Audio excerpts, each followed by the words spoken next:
为什么说自闭症孩子都是天才？就好比这个女孩，看一眼别人脖子上的领带，就能正确的说出上面有多少个圆点，读一遍从没学过的课文，立马就可以倒背如流。同时，她还有着超强的听力，20米开外的悄悄话都能听得一清二楚。钟表上发出的哒哒声，对她来说就是极大的噪音。近在咫尺的狗吠声，在她耳中就好比是雷声轰鸣。然而，就是因为这惊人的听力，让她成为了一场命案的唯一证人。这天夜里，女孩正在房间看动画片，突然被外面的玻璃破碎声吓了一跳。她好奇地打开窗户，却惊恐地发现对面的老人头上裹着塑料袋，趴在窗边苦苦挣扎，后面的保姆急得手足无措。这时，女孩貌似听到了什么声音，捂着耳朵浑身颤抖，紧接着就传来了保姆的尖叫声。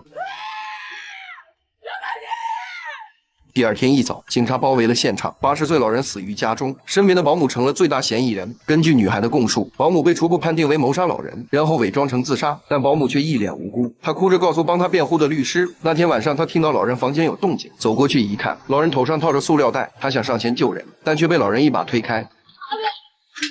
他想拽到老人头上的袋子，但根本拗不过对方，因为一心想死的老人力大如牛。于是保姆想去外边找个东西撕破袋子，可当他拿着剪刀再回去时，老人已经停止了呼吸。保姆边哭边喊冤枉，还说自己10多年如一日，已经把老人当成了亲人，怎么可能会对他下杀手？律师问他老人之前有没有自杀的念头，保姆说自从老人妻子去世后，他一直都想不开，街坊邻居都知道这回事儿。律师相信了他的话，毕竟保姆态度诚恳，就连吓唬他敢不敢做策划，他都毫不犹豫地答应。反观女孩的证词视频，只见她神情闪烁，很是紧张的样子，甚至面对警察的询问，竟不由自主地哼唱起了歌，就像是一个傻子。虽然后来医生告诉律师，女孩因为自闭症的关系，做任何事都无法专注，但她的智商极高，说话逻辑也非常强。可律师还是觉得女孩不靠谱，他坚信保姆是被冤枉的。第一次庭审开始了，因为情况特殊，女孩的母亲并不同意她上法庭作证，于是检方的证人变成了本案的法医。法医指出，捂死老人的塑料袋上只有保姆的指纹，但却没发现撕扯的痕迹。况且保姆是个40多的中年人，怎么可能撕不开一个单薄的塑料袋？而老人已经80多，力气再大还能大得过他吗？所以法医很确定这就是一场谋杀。可律师听后直接拿出一篇论文，上面说人在呼吸困难时会爆发出超长的力量，老人极有可能就是这种情况，所以保姆根本阻止不了他。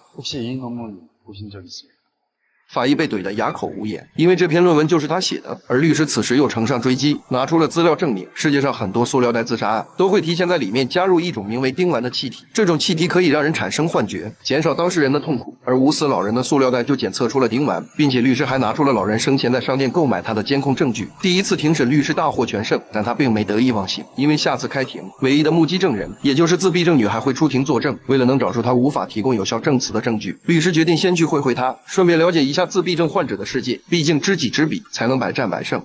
这女孩走到哪都要捂着耳朵，因为她的听觉实在是太好了。20米开外的悄悄话，她能听得一清二楚。远处钟表上指针的转动，听一下就能听成雷声轰鸣。然而这看似是千里耳的超能力，其实是一种病。因为自闭症的关系，她周围所有的噪音都被无数倍放大，任何一帧画面在她眼里都是特写，从而也导致她每天都在被迫专注，根本无法与人沟通。同学们也都纷纷嘲笑她，没人能走进她的内心世界。直到女孩目睹了一起凶杀案，保姆用塑料袋捂死了雇主，她成了唯一的目击证人。保姆的辩护律师找到女孩，递给她一张名片，想要询问案发当天的一些细节，因为他觉得保姆是无辜的，女孩的证词根本不靠谱。谁知上来就吃了一记闭门羹。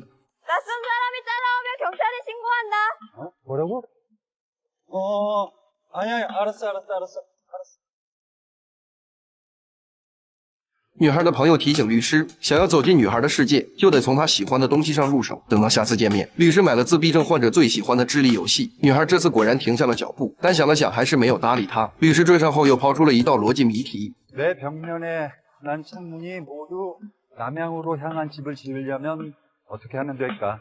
女孩依旧没有说话，可没想到就在当晚，律师突然收到女孩的短信，内容正是白天谜题的答案。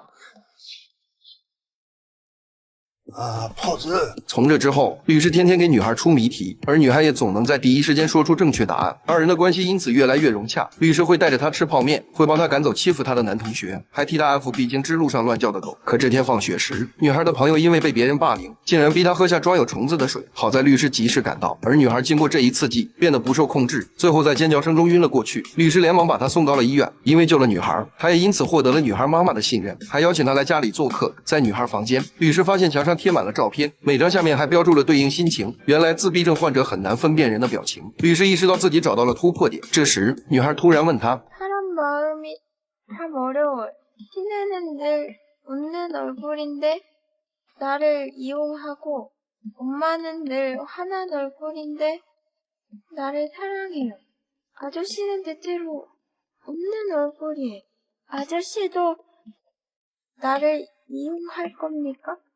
律师并没有回答，可等到了正式开庭作证，女孩就知道了答案。她在证人席上努力用肢体还原了案发当晚的情况。检方问她：“为什么你认为他是在杀人，而不是在救人？” 할아버지를 넘어뜨릴 때 아줌마가 웃고 있었습니다.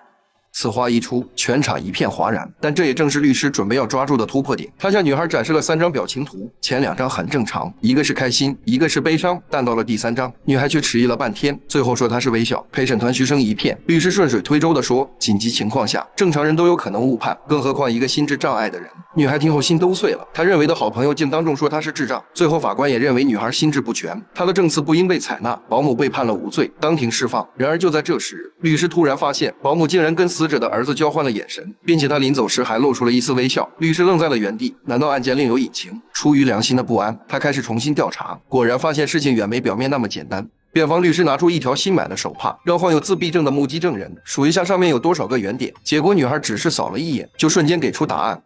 96개요. 律师将手帕拿给法官确定，数了将近1分钟，上面真的有196个。接着律师又让20米开外的法警尽量压低自己的声音，做一个自我介绍。在场没人能听清他说的什么，但女孩却能一字不差的全部复原。 포항관리대 소속 법정 경위 김영훈. 맞습니까? 아, 예, 맞습니다.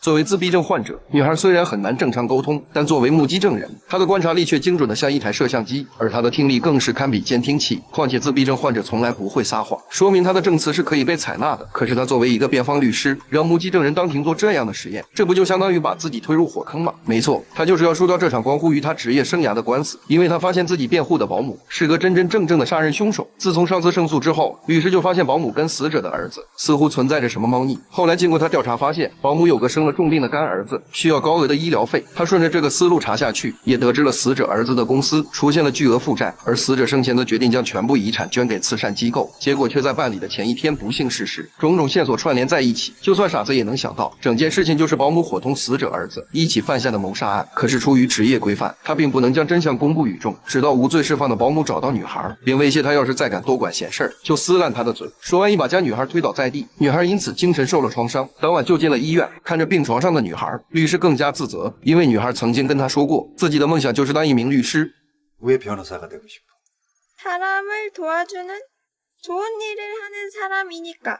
可他现在算得上是好人吗？帮助凶手脱罪，还当众说女孩是智障。他越想越觉得良心受到谴责，于是决定就算赔上自己的职业生涯，也要还给女孩应得的尊严。他打电话联系检察官，让他再次起诉保姆。可当检察官来到女孩家里，邀请她出庭作证时，女孩的妈妈却死活不同意，因为女孩已经受到了一次伤害，她不想女儿再趟一次浑水。可女孩却说 그래도 증인이 되고 싶어. 그렇지만 나는 아마 변호사는 되지 못할 거야. 자폐가 있으니까. 하지만 증인은 될 수 있지 않을까? 진실이 뭔지 알려주고 싶어.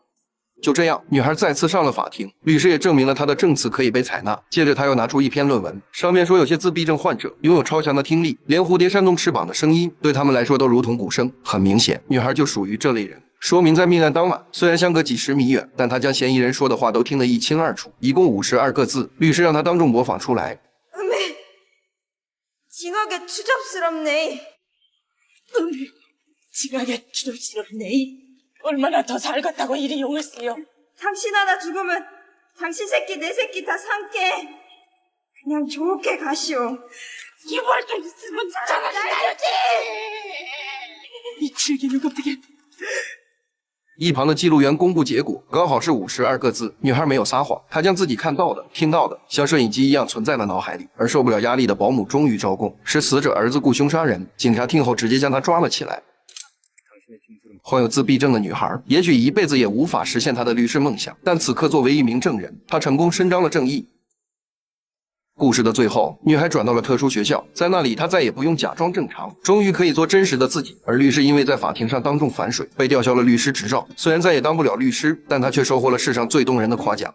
양순호 아저씨는 좋은 사람입니다. 아저씨가 좋은 사람 되도록 노력해볼게. 这部证人虽说以保姆凶杀案为切入点，但它的主题却围绕着自闭症女孩展开。在很多人眼里，都将自闭和弱智画上等号，但这其实是一种狭隘的偏见。他们这个群体的大部分儿童智力都属于正常，甚至有些还拥有异于常人的智力。每个人都是不一样的，不应该以自己的眼光去衡量那些不同的人，多一些理解和包容。不同的人身上也有闪闪发光的美好。